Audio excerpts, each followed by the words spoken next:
The heat hit me before the wheels even stopped rolling. 43 degrees Celsius, 110 in the shade, if there was any shade left. Las Vegas shimmered ahead of me like a mirage pretending to be a city. I'd seen the videos, the headlines, the rumors that Vegas was dying.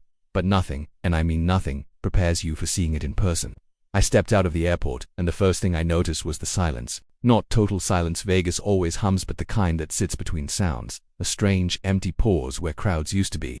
My taxi driver said he'd been waiting an hour for a fare. A few years ago, he said, it was 5 minutes. Everyone's broke or scared of the heat, he said, then laughed like he'd already accepted both. As we drove toward the Strip, the famous skyline glowed against the desert dusk. But up close, the illusion started to crack. Billboards flickered and half the lights were out. I was here 10 years ago when the sidewalks were electric, alive. Now it felt like walking through an afterimage. The casinos still smiled, but the eyes were gone. I started walking the Strip at sunset, what's supposed to be the golden hour, when the city turns from real to dream. But the dream is wearing thin. Tourists moved like they were sleepwalking, taking pictures instead of breaths. A busker played his guitar in front of an empty bar. He looked up at me and said, "Used to be you couldn't even hear yourself think out here." I asked him why he stayed. He just shrugged. Somebody's got to keep playing the soundtrack while it ends. Everywhere you look, Vegas is still building. Cranes turn above skeleton towers, with banners promising the next big thing. Developers can never stop here. Stopping would break the spell. But many of those towers are half-owned, half-finished, funded by borrowed money, chasing borrowed dreams. I met an investor who told me straight, Vegas is addicted to expansion. If it's not growing, it's dying. And right now it's overdosing on optimism. And you can't talk about Vegas without talking about water, or the lack of it.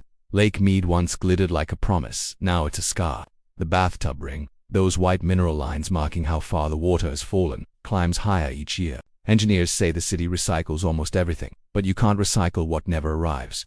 The Colorado River is drying up faster than anyone predicted. One hydrologist told me, we have 2 decades left. Maybe less if the summers keep breaking records. Every drop of water that keeps these fountains dancing is borrowed from tomorrow. Outside the tourist bubble, the real city looks tired. In a diner off Tropicana Avenue, I met Maria, a waitress who's lived here since the 90s. She told me her rent had doubled, but her shifts had been cut in half. Vegas used to be for dreamers, she said, now it's for survivors. She pointed at a couple filming their pancakes for a TikTok video. They don't even eat the food, they just post it and leave. She wasn't angry, just numb.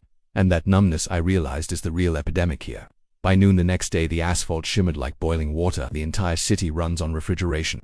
Without air conditioning, Vegas dies in hours. And every degree hotter means more power, more emissions, more here-to-perfect feedback loop. It's not just a heat wave anymore, it's a system. Vegas is both the cause and the consequence. I sat down with a casino manager who agreed to talk off camera. He said the numbers still look good on paper, but occupancy is propped up by promotions, and profits are hiding behind loans.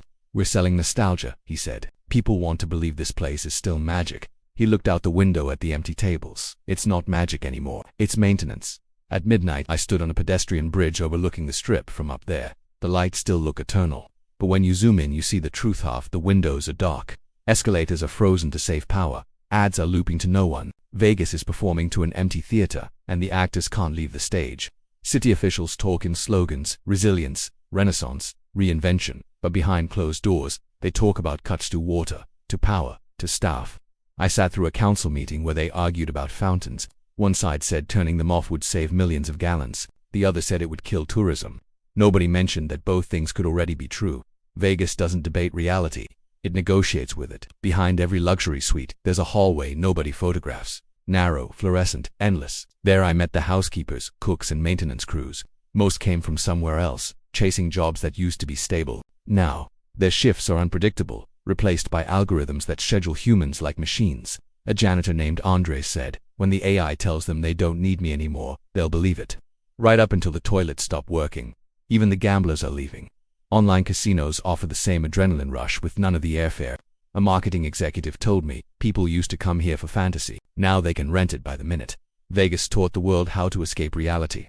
Now reality has learned how to escape Vegas. Still, there are people who refuse to give up. Artists are turning abandoned motels into galleries. Chefs are sourcing local food. Small communities are rebuilding downtown, one block at a time. In a warehouse lit by recycled neon, a musician told me, "We don't want old Vegas or new Vegas, we just want a real one maybe."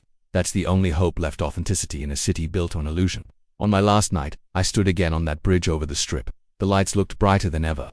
But maybe that's just what happens right before they burn out. Vegas isn't dead yet.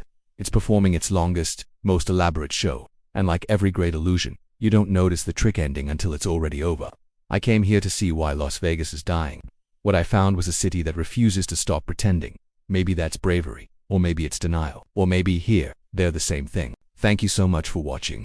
If this story resonated with you, please hit that like button and subscribe for more deep dives into the places we think we know.